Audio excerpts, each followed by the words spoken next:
नमस्कार मित्रों। श्री स्वामीनारायण गुरुकुल चित्तल ई क्लास में आपका हार्दिक स्वागत है। आज हम कक्षा 9 विषय हिंदी इकाई 3 क्या निराश हुआ जाए का अभ्यास करेंगे। लेखक का नाम है हजारी प्रसाद द्विवेदी। साहित्य प्रकार निबंध।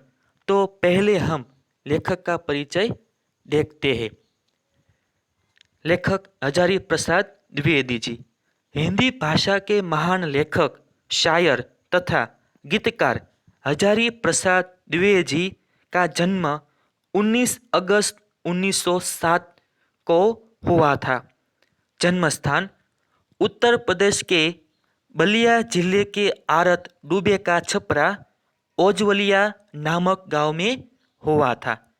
प्रमुख रचनाएं सुर साहित्य, हिंदी साहित्य की भूमिका, प्राचीन भारत के कलात्मक विनोद, कबीर नाथ संप्रदाय।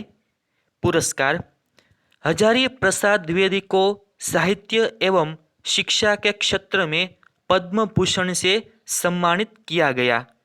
मृत्यु 19 मई 1999 को इन्होंने इस दुनिया को अलविदा कह दिया, मगर इनकी महान रचनाएं हमेशा हमारे बीच अमर रहेगी।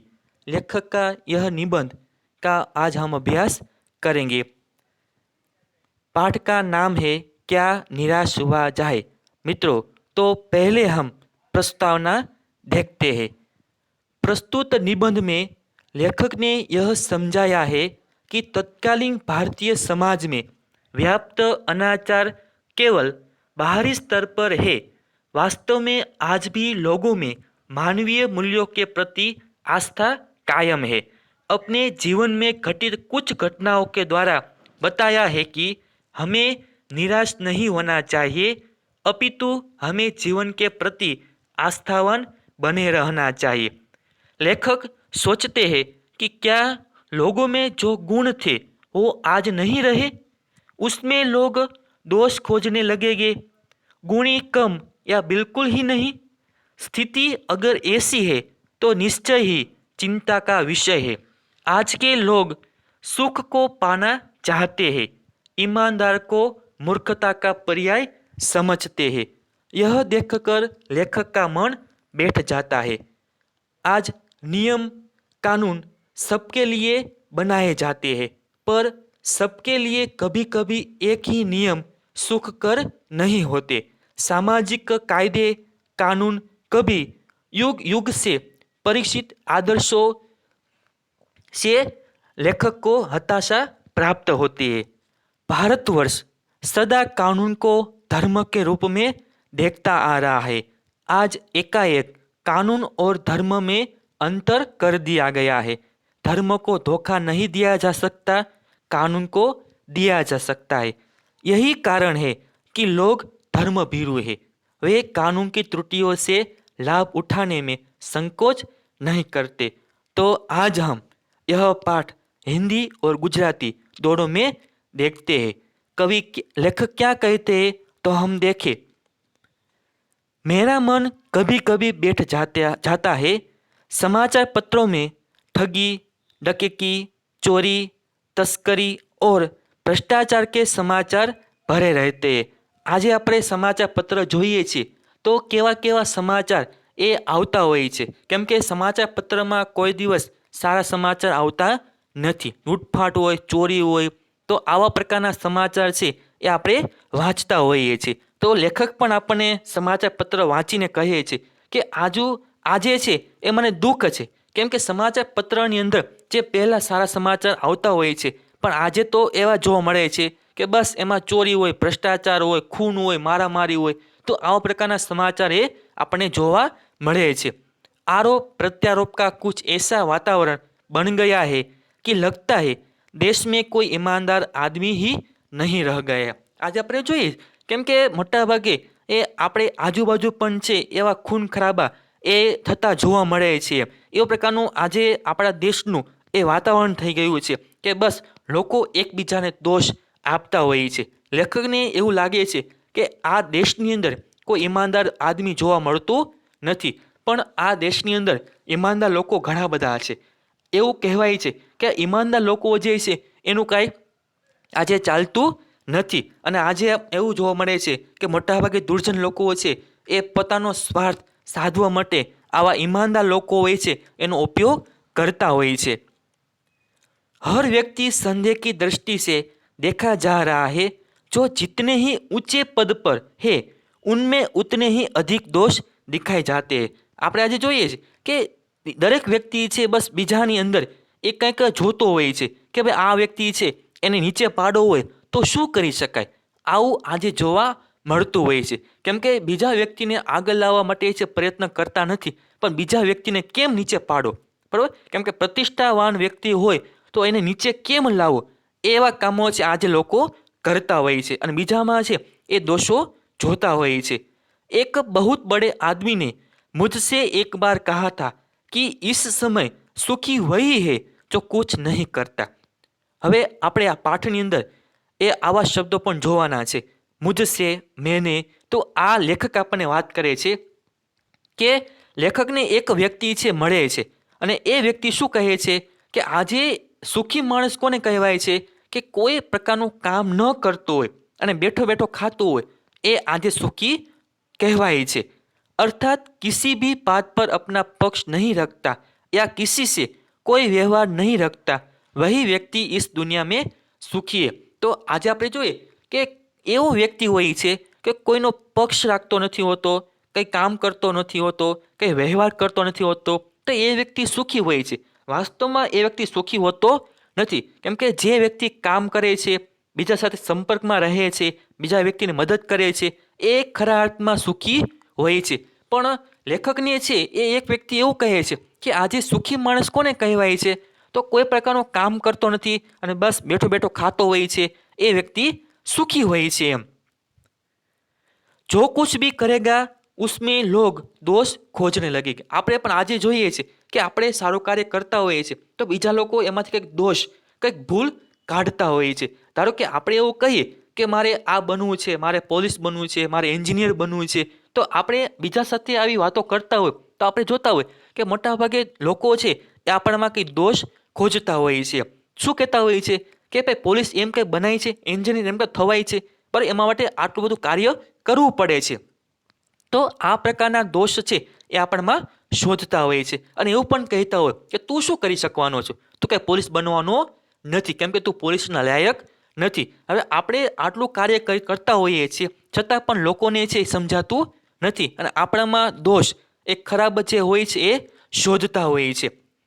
उसके सारे गुण भुला दिए जाएंगे और दोषों को बढ़ा चढ़ाकर दिखाया जाने लगेगा। આપણે જોઈએ કે આપણામાં સારા ગુણો હોય છે, આપણે બીજાને મદદ કરેલી હોય છે, એ લોકો આજે ભૂલી જતા હોઈએ છે અને આપણામાં જે દોષ હોય છે બરાબર એ શોધતા હોય છે। બસ આવા લોકો છે એને કંઈ કામ ધંધો હોતો નથી, એ બીજા લોકોને હેરાન કરતા હોય છે, બીજાના દોષ એ કાઢતા હોય છે અને એ દોષને છે એ આગળ લાવવા માટે પ્રયત્ન કરતા હોય છે। બીજાને પણ કહેતા હોય કે ફલાણો વ્યક્તિ છે આવો છે તેવો છે, તો એની સાથે કાંઈ સંબંધ રાખતો નહીં, આ પ્રકારના જે કારણો છે એ આપણને જોવા મળતા હોય છે। એટલે આવા લોકો જે હોય છે એ આપણને નીચે પાડવા એ મથતા હોય છે એમ।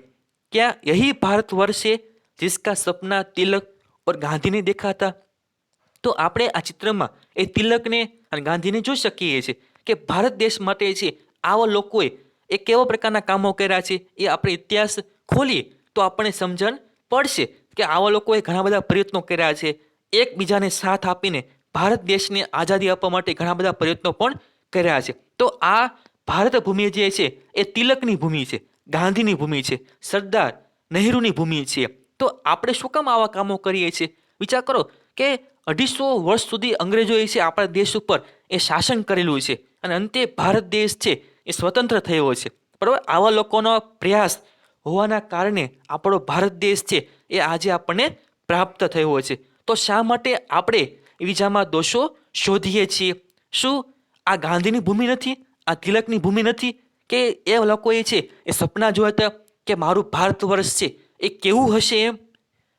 यह सही है कि इन दिनों कुछ ऐसा माहौल बना है कि ईमानदारी से मेहनत करके जीविका चलाने वाले निरीह और भले भाले श्रमजीवी पीस रहे हैं और झूठ तथा फर्ज का रोजगार करने वाले फल फूल रहे। આપણે જોઈએ છીએ કે આજે લોકો જે ઈમાનદાર છે, જે ખરા અર્થમાં મહેનત કરતા હોય છે, પણ આજે ખેતરની અંદર એ આવા તડકામાં એ કામ કરતા હોય છે, પણ એને રોજગારી મળે છે ખરી? તમને તમારી નજર સામે છે બરાબર કે ખેતરની અંદર જે ભાગ્ય લોકો કામ કરતા હોય છે, એ આખો દિવસ કામ કરતા હોય છે, આખો દિવસ મજૂરી કરતા હોય છે, પણ શું એને મહેનતાણું મળે છે ખરું? ના. પોતાની જીવિકા ચલાવવા માટે પણ છે એ રૂપિયા મળતા નથી, અને બીજા લોકો જે છે એ બેઠા બેઠા ખાતા હોય છે બરાબર. તો એને કંઈ કામ કરવાનું હોતું નથી અને પૈસો એની પાસે આવતો હોય જે ખરેખર એ આ સમાજની અંદર જે મહેનતુ લોકો છે, ઈમાનદાર લોકો છે, પણ એનું કાંઈ ચાલતું નથી. એ માંડ કરીને પોતાનું જીવન છે એ પસાર કરે છે. અને બીજી બાજુ જે છે જૂઠા લોકો હોય છે, દુર્જન લોકો જે હોય છે, એ આ દુનિયાની અંદર એ ખરામાં જીવતા હોય છે. ઈમાનદારી કો મૂર્ખતા કા પર્યાય સમજા જાણે લગાય. આપણે જોઈએ કે ઈમાનદારી જે છે ખરા અર્થમાં શું છે તો કે મૂર્ખ છે. આગળ આપણે વાતો કરી ગયા છીએ કે લેખકને પણ એવું શું લાગે છે કે બસ આજે એ મૂર્ખનું ચાલે છે, બરાબર. જે દુર્જન લોકો છે એનું ચાલે છે, અને ખરેખર જે ઈમાનદારી જે બધું કામ કરતા હોય છે એનું કાંઈ ચાલતું નથી. કેમ કે આ દેશ જે છે એ ગાંધીનો દેશ છે, તિલકનો દેશ છે, સરદારનો દેશ છે, પણ આજે આ દેશની અંદર પણ છે એવા દુર્જન લોકો એ વસવાટ કરે છે કે આવા જે સજ્જન લોકો હોય છે એનું કાંઈ ચાલવા દેતા નથી.